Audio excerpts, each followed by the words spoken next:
Dear learners, good morning. Very good morning to you, all of you.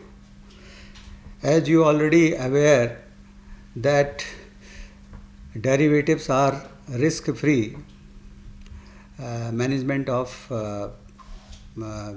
securities, and you have already understood how derivatives manage to reduce or minimize the risk. But you already know that derivatives cannot manage all type of risks. There are several risks which cannot be managed by derivatives. There are business risk. Derivatives manage only the financial risk. But as far as business risk and other types of risk like scams, different types of malpractices or insider trading or different types of unfair trade practices. These are to be managed only by regulations or by the enactment of the legislations. In the present context, when the Indian stock market is expanding very fast, greater number of investors and intermediaries leading to higher market capitalization, the need of the hour is that markets should be regulated and transparent, and thereby safeguarding the interest of the investors on the one hand and ensuring the growth of the market on the other.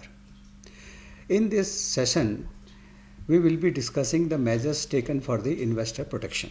As you already know that in the last lecture we have taken the derivatives, different types of derivatives, the options, but this time we are focusing only on the measures taken for investors protection.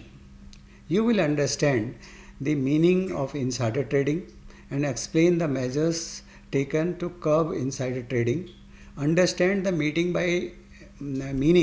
by price sensitive information, and discuss what is included in price sensitive information. You will also able to know the unfair trade practices, discuss the main provisions of SEBI, the prohibition of fraudulent and unfair trade practices regulation 2003, and also explain how investor education can be disseminated. You will also discuss the rights and responsibilities of an investor. Now, what is investor protection?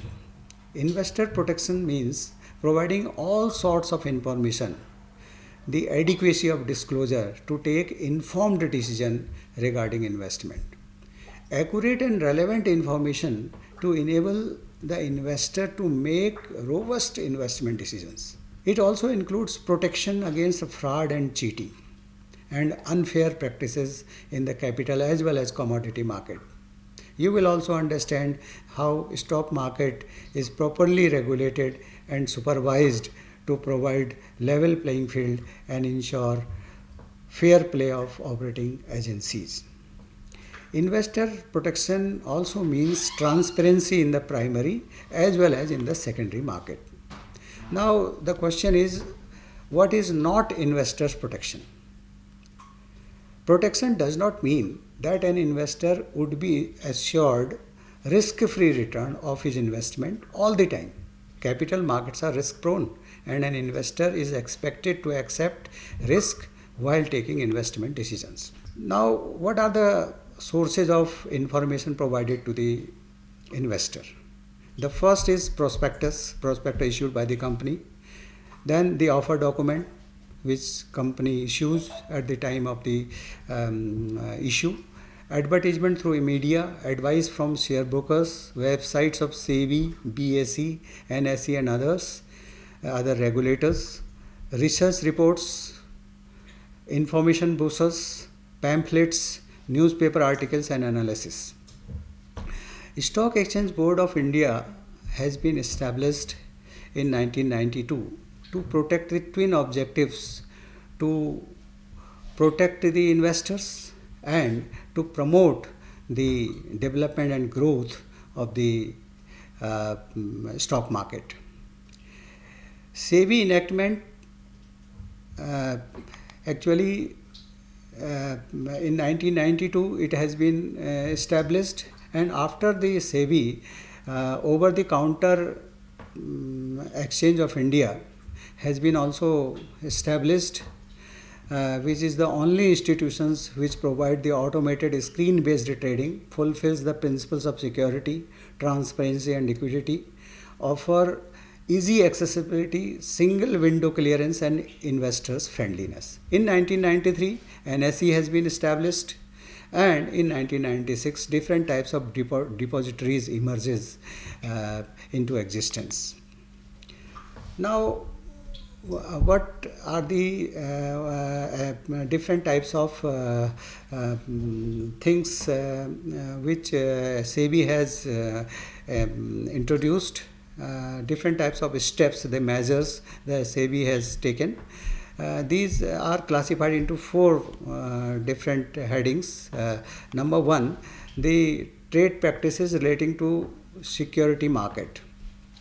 This regulation has come into existence in 2003, and this prohibits the false and misleading appearance of trading in security market, dealing not intended to affect transfer but for wrong gains, advancing for buying securities for minimum subscription only. Sometimes the agents or the brokers are only aiming for the minimum subscription, and they induce subscribers of the investors to subscribe the shares or debentures, inducing any person for causing fluctuations in the market, manipulations of the price of the security. Sometimes this is also done.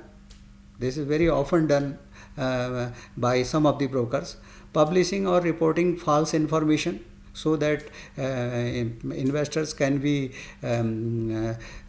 induced to subscribe or to buy the shares. Then entering into a transaction in securities without any intention of performing it.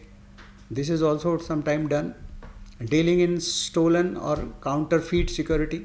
This is illegal, and this also has been prohibited by SEBI in this regulation. An intermediary waiting for discrepancy after promising a certain price to client and retaining price differentials. So this is also done in some cases by some brokers. An intermediary providing his clients unverifiable information while dealing in securities. The information has to be verified, and if client is unable to verify it, this comes into this category. Misleading advertisement influencing transactions in securities. This is often you can see in many of the cases where this has been found.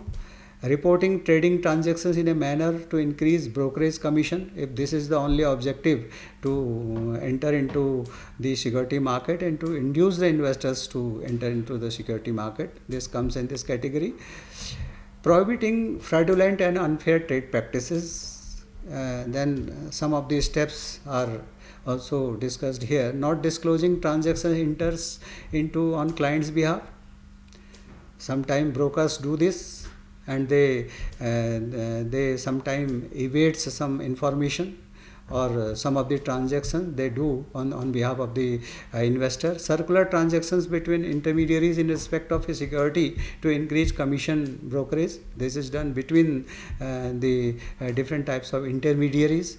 Encouraging clients by an intermediary with sole purpose of enhancing commission brokerage, and planting false misleading news to induce dealing in securities. This is also done in newspapers as well as in different types of magazines.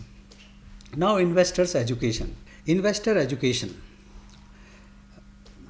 In order to aware the investor, SEBI has taken several measures, and one of the most important measure is investor education. Investor education is based on 4 pillars. How to invest in securities market. First of all, investor must know the modus operandi of dealing in securities. And for this, different types of seminars and workshops, publications of bulletins and reports, regularly updated website of SEBI has been done by SEBI, by different officers of the SEBI. The second is the investor have full knowledge of the market. You know, the security market is a very complex field, and one should know it's a several and different organs. It's a diversified market. There are so many intermediaries, there are so many participants, and an investor must know the procedures, rules and regulations, and followed by different intermediaries. In addition, market is they have to ensure that market is safe and no misrepresentation. SEBI actually assumes that market is safe and no misrepresentation as far as different types of guidelines and regulations has been enacted and issued by the SEBI. And there are arrangements for grievance redressal. SEBI assumes that they have a very good mechanism of grievance redressal by which investors can apply for grievance redressal, and they can lodge their complaints at different offices of SEBI as well as the companies, and if they are not satisfied, then they can directly approach SEBI through its special portal. Now, the investor education promotion fund has been established. The sources of the funds as per the SEBI, as per the guidelines, is that amount with interest of unpaid dividends, refundable application money, mature deposits and debentures with the companies. These all funds are available with the companies, and they have to manage these funds, provided such amount have remained unclaimed and unpaid for 7 years. And second is grants and donations given by the central and state governments and other institutions. Interest income from investment of such different types of funds which have been already specified over here. Then there are the application of funds, how these funds can be utilized by the fund manager, which is the management authority, and it is constituted for the administration of fund by SEBI for investor education, for awareness and protection such as education programs through media. You know that SEBI has conducted so many programs in colleges and universities and different educational institutions for several categories of investors, and they have also organized seminars and symposia coordinating with investors education institutions. You know, at this time different types of institutions are parallelly engaged in giving the investor education. So this is the duty of this fund, is to coordinate between these institutions, among these institutions. And then there are proposals for registration of voluntary and other institutions. There may be some proposals from some of the institutions who want to register as voluntary organization. So they can also take help of this fund. And there are proposals of projects for investors education and protection. Investor education also deals with the objectives like the right as shareholder. As you know that as shareholder, an investor has certain rights, and there are some responsibilities of the investors. Again, the investor is exposed to different type of risk which is assumed by the investor, the procedure relating to trading and transfer of securities, and the remedies also of the problems encountered, because the investor encounter different types of problems, and he or she want the remedies there too. So The objective of the SEBI investor education program is to disseminate the information regarding all these points, and a pamphlet has been published by SEBI, titled as a quick reference guide for investors. So these are the objectives of these pamphlets, and by these pamphlets it will enable the investors to know about their different types of rights. Now the question is, what are the rights of an investor? You know, the investor has many rights as shareholder, as debenture holders, or as the member of the company. The first of all is to receive share certificate. If the investor has applied for shares or debentures and he has been allotted the shares and debentures, now the next step is to receive share certificate. And if there is any delay in receiving the certificate, so he can apply for redressal of grievances. So this is the first right. The second right is to receive the copies of the annual report, profit and loss account, balance sheet and auditors reports.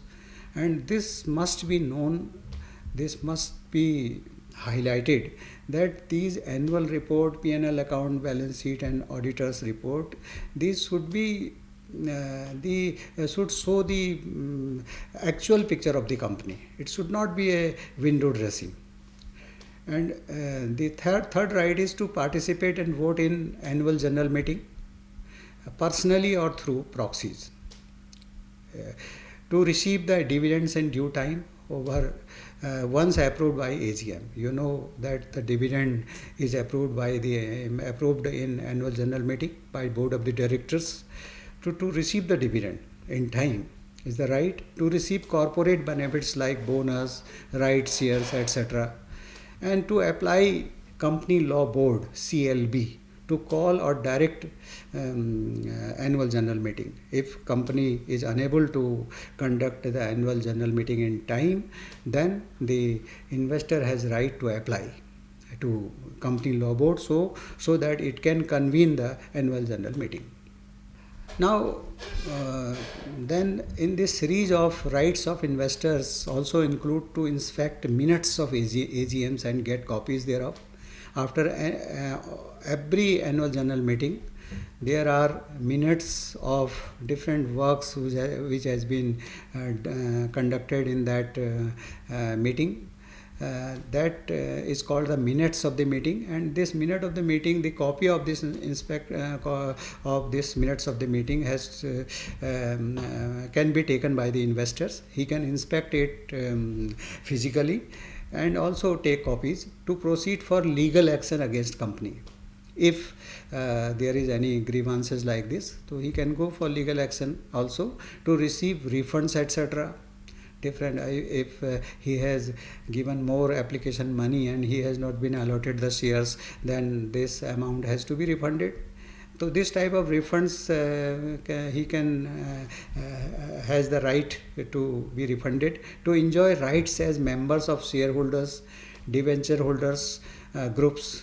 You know, different categories of shareholders and debenture holders have their own groups, so they can enjoy the group rights in respect of convening extraordinary annual general meeting and apply to company law board for conducting investigations of the affairs of the company.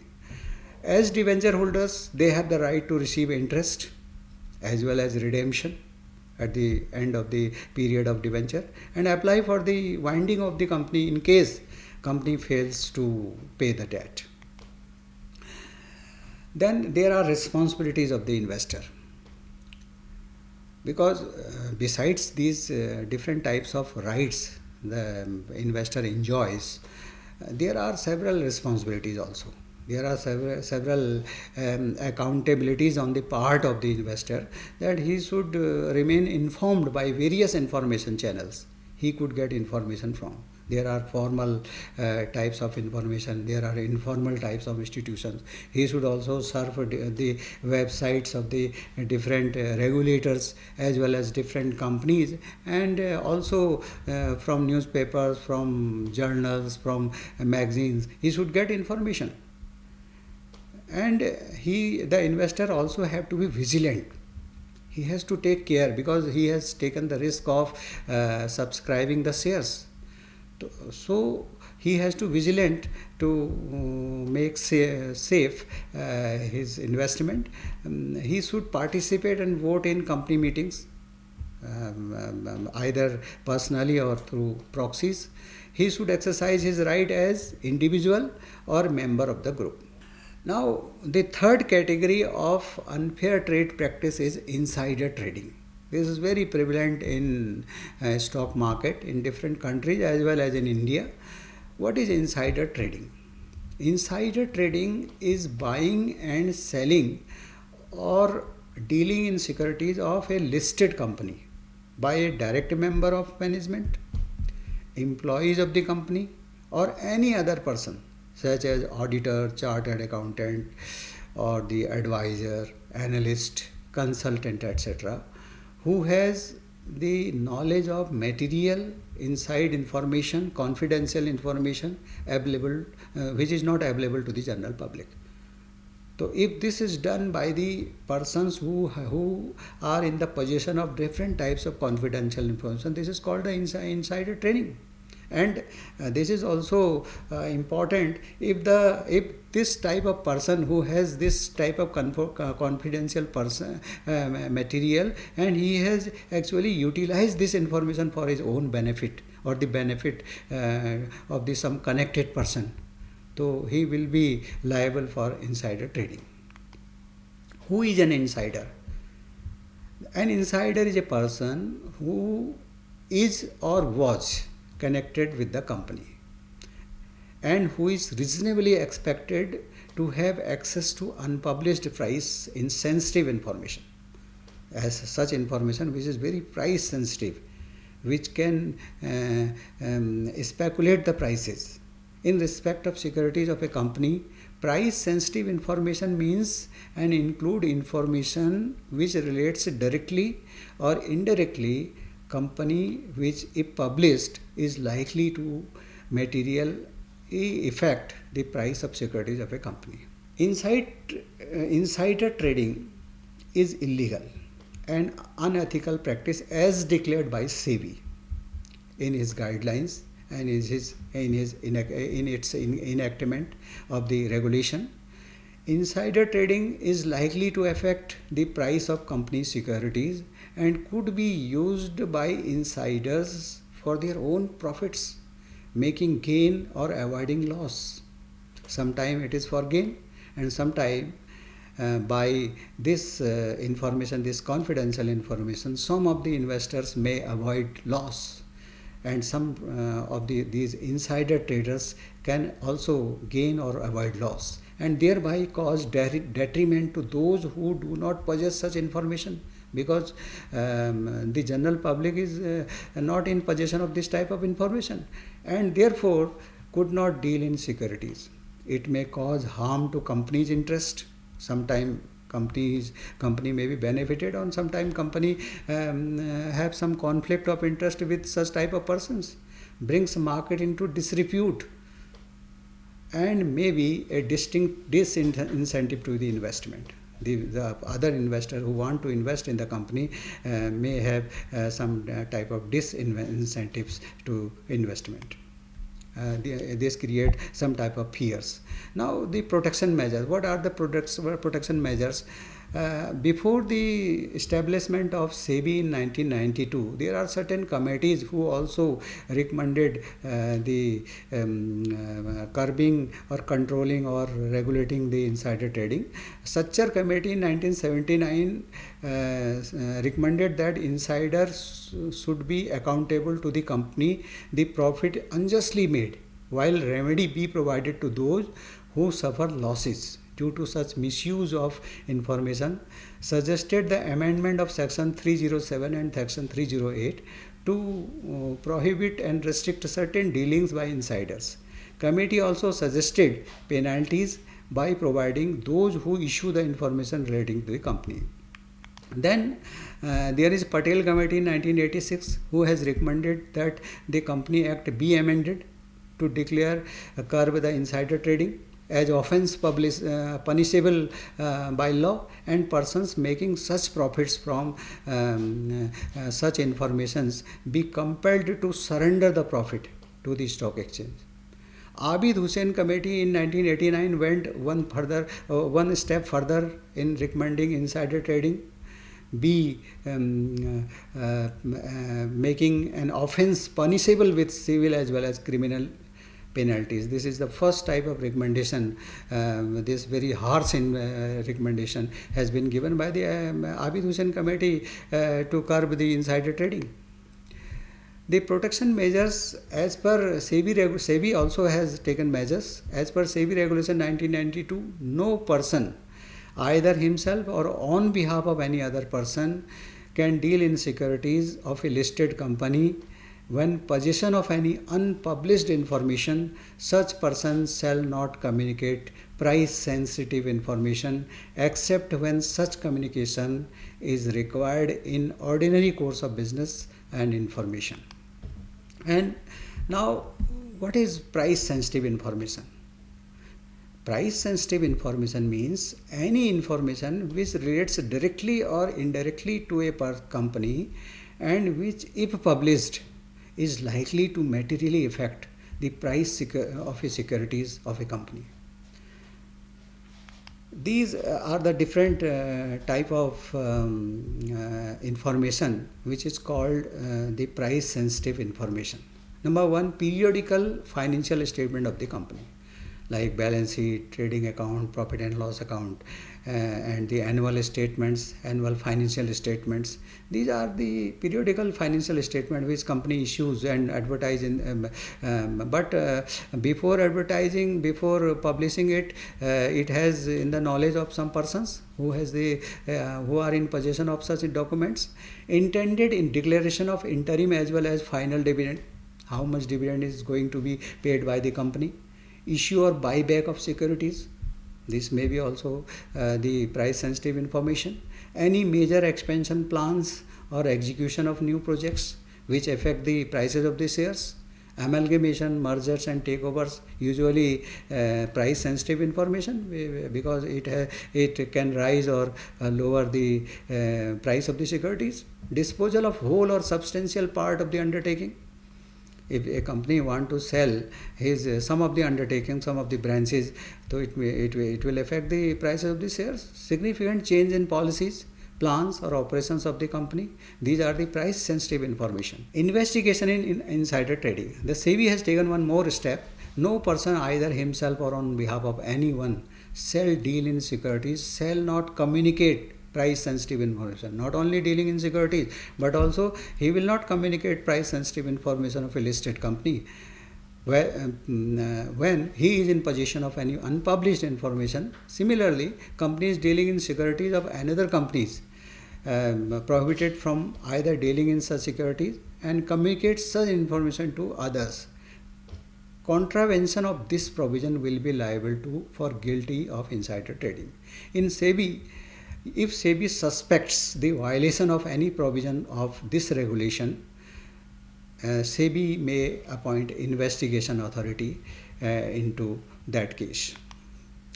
Grievance redressal is the final and the last part of this presentation, and this is the last step. This is the one of the important step for the protection measures of the investors. An investor may encounter certain problems. He may have a diversity of problems.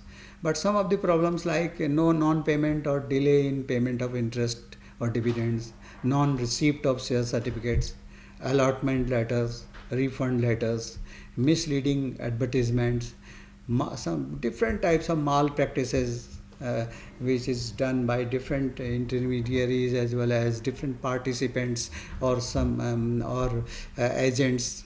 It may be done. This is not usual practice, but sometime it is done. Investors need fast and timely redressal to win their trust. And SEBI has dedicated web-based portal to lodge their grievances in the SEBI portal. It has been a score, the title as a score portal, and every such investor who has certain grievances can apply, can lodge his complaint to this portal online, and track the progress of the complaint. This process of lodging of grievances is concerned listed company. First of all, he should apply to the listed company. Then, if he is not satisfied, then he will apply to the Bombay Stock Exchange or National Stock Exchange or the other stock exchanges. Office of Investors Assistance and Education has also been established at SEBI office, and then SCORE web portal of SEBI, which is online available.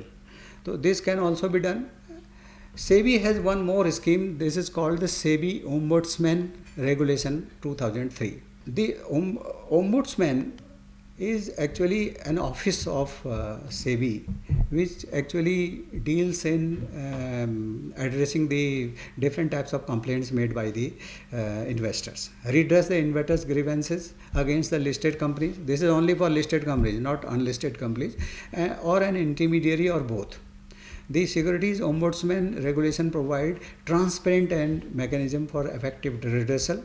A grievance redressal cell has also been set up in Department of Economic Affairs to coordinate the efforts of regulatory agencies like Reserve Bank of India, Stock Exchange Board of India, and Department of Company Affairs. Besides, investor information centers have been set up at every recognized stock exchange to take the complaints. Now, the question is, before the investor, this is a genuine problem, for what they have to contact what office? For FD in companies, they have to contact Department of Company Affairs. For FD in banks and non-banking finance companies, they have to lodge their request at RBI.